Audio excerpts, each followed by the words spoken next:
Okay, so you're getting ready for a senior software engineer interview, right? And you want to make sure that you really knock their socks off. Absolutely. Show them that you're not just someone who can, code up a storm, but you can really think about architecture, Yeah, design. you've got to go deeper. You can't just, write code anymore. Everybody can write code. Right, exactly. And that's where these design patterns come in. They really show that you're thinking at a higher level. Yeah, and I think, we've all seen them. We've probably used some of them, but sometimes the descriptions all start to sound the same, They do. right? They kind of blur together. And so today we're going to do a deep dive into some of these structural patterns. We really want to tease out the nuances. Yeah, how they're similar, how they're different when you'd use one over another. Exactly, because it's not just about being able to, recite the definition in an interview. Right. It's about knowing when you're designing a system, which tool is the right one to reach Yeah. for this particular problem. Okay, so let's jump right in and let's start with two that I think get confused a lot, the adapter and the bridge pattern. Okay. And it seems like they both have this idea of like adding something in between, right? You've got something that's sitting between two other things. Yeah, you've got an intermediary going on in both cases. Mm-hmm.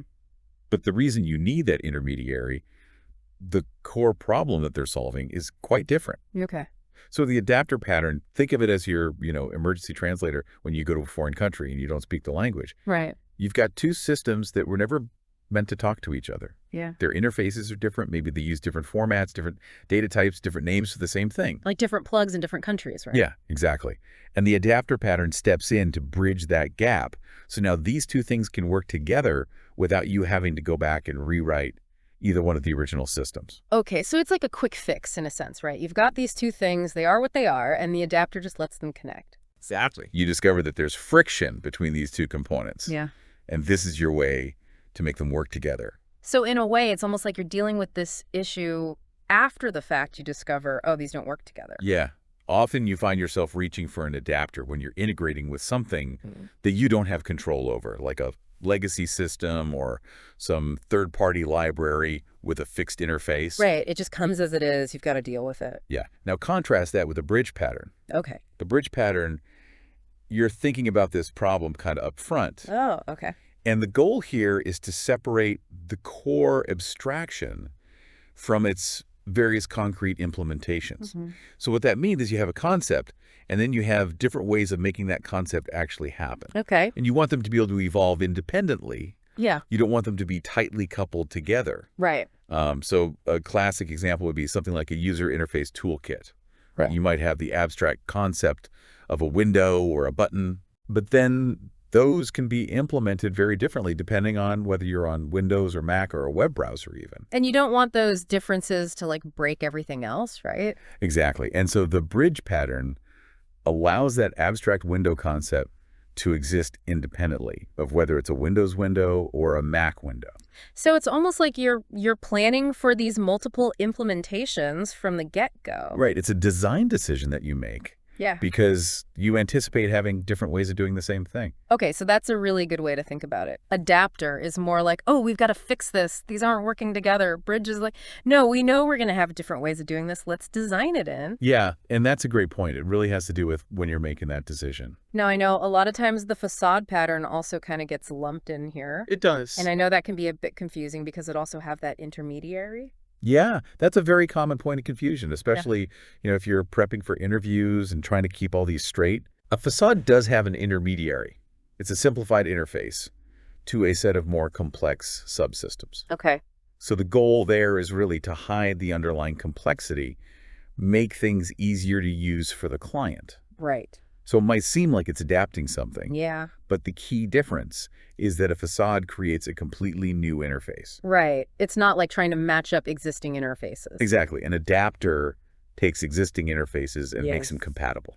So with facade, it's more about, hey, we've got this whole complicated thing going on underneath. Yeah. Let's give it a nice, simple face for people to use. Exactly. It's about simplifying usage, whereas the Yeah. adapter is about making two incompatible things work together. All right, so different goals, even though structurally they might look similar at first glance. Precisely. Okay, so let's move on to another set of patterns that I think have some similarities, and those are the composite decorator and proxy patterns. Okay. And You know, they all kind of have this idea of like one object wrapping or containing another object. Yeah, there's definitely some structural similarities there, Yeah. especially this idea of holding a reference to another object. Right. And actually, both Composite and Decorator use what's called recursive composition, which means you can have objects within objects within objects. You can keep nesting them. Okay. And both Decorator and Proxy introduce a level of indirection. Okay. But the core intent of each one is really different. All right. So let's break them down one by one. Okay. And let's start with composite. What's the fundamental idea behind that pattern? The composite pattern is all about representing objects in a tree-like structure. So you can treat individual objects and groups of objects the same way. Okay. So think of building blocks. You have individual blocks and you can assemble them into larger structures. Right, like Legos or something. Exactly. And the composite pattern lets you perform the same operations like, say, calculate the size or draw the object, whether you're dealing with a single block or a whole assembly of blocks. Okay. So you don't have to know if you're dealing with one or many. So it's like you're making a collection of things look and act like a single thing. Exactly. It's about making that collection look and act like a single item. Okay, so the focus is really on that representation of a whole bunch of things as one. Right. It's about how you're structuring the objects. It's about the relationship between the parts and the whole. Now, how does Decorator differ from that? Because that also involves wrapping objects. So the Decorator pattern is focused on adding behaviors dynamically without changing the underlying class. Okay. So think of it like adding features to an existing object by wrapping it. Mm-hmm. And the big advantage here is that you can add and remove these features at runtime. So it's very flexible. It's very flexible, and it avoids ending up with this huge explosion of subclasses just to cover every possible combination of features. Right, you don't have to have like a subclass for every single thing you could possibly add. Right, exactly. Okay. So let's say you have a basic notification service. Okay. You could decorate it with things like logging or error handling or formatting the message in a particular way. Okay, so each decorator adds a specific capability. Exactly. Each one has a specific responsibility. Mm-hmm. And the key thing is that the decorated object still adheres to the original interface. So you can still use it in the same way. Exactly. You can still use it in the same way, so you're not breaking any existing code. So Decorator's all about adding functionality. It's about extending functionality dynamically. Okay. And so how do Composite and Decorator work together? Because I've heard that they can be used together. Yes, absolutely. And that's a really important point to understand, because I think that's something interviewers often want to see is, can you see the connection between these? Can you see the bigger picture? Exactly. And because they both rely on a common interface, you can actually use them together. Okay. So from the decorator's perspective, a composite is just another component that it can decorate, Okay. right? So it doesn't care if it's a single object or a whole composite structure. It just adds its It just adds its thing on top. Right. Now, conversely, from the composite's perspective, a decorator is just a leaf node. Right. It's another individual element, but it happens to be one that's adding functionality to something else. Okay. So going back to our drawing example, Right. you might have a complex shape that's made up of simpler shapes. That would be your composite. Mm-hmm. And then you could apply a border to that entire shape that would be your decorator. Oh, I see. The way you apply the border doesn't care if it's a single circle or a group of lines forming a square. It just adds that border on top. So it's almost like composite is about what it's made of, Right. and decorator's like what extra things can it do? Exactly. Okay, now let's bring proxy into this mix, because proxy also seems like it's about standing in for another object. Yeah, the proxy pattern does involve one object kind of standing in for another object. Right. And it often holds a reference to that real object. Okay. But the main reason for using a proxy is to control access to that real object, Yeah. or to manage its life cycle. Okay.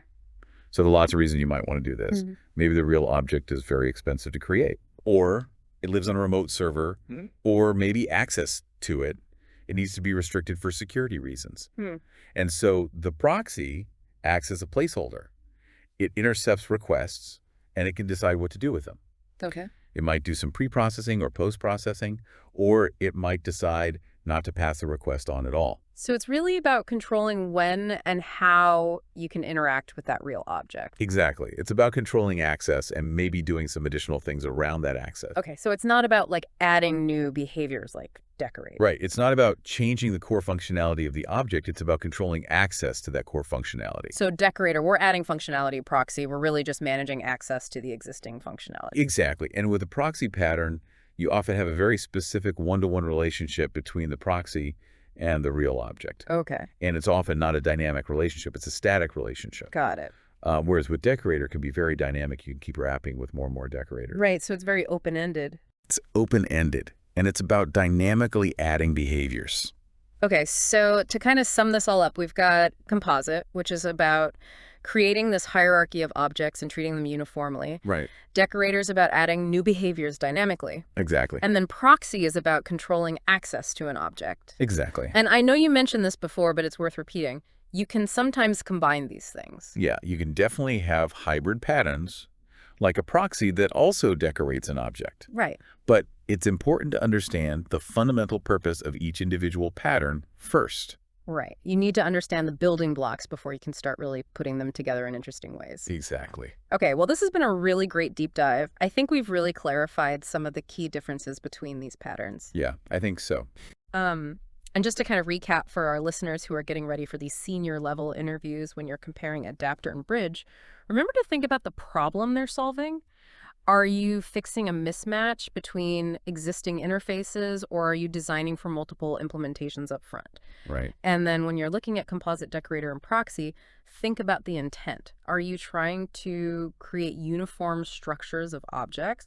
Are you dynamically adding responsibilities, or are you controlling access? Absolutely. Because it's not just about, reciting definitions in an interview. It's about showing that you understand the why behind these patterns. It's about making informed decisions when you're actually designing systems. Exactly. So here's a thought for you to kind of chew on after this. Think back to a project that you worked on. Okay. And see if you can identify a scenario where you had to choose between using an adapter to integrate with some existing system or maybe rewriting part of your own code. Mm-hmm. What were the factors that went into that decision? What made you choose one approach over another? Right, because there's always trade-offs. Yeah, exactly. And I think reflecting on those real-world situations will really solidify your understanding of these patterns. Yeah, and make you much better prepared for those tough interview questions. Absolutely. Thanks so much for joining us on this deep dive. My pleasure.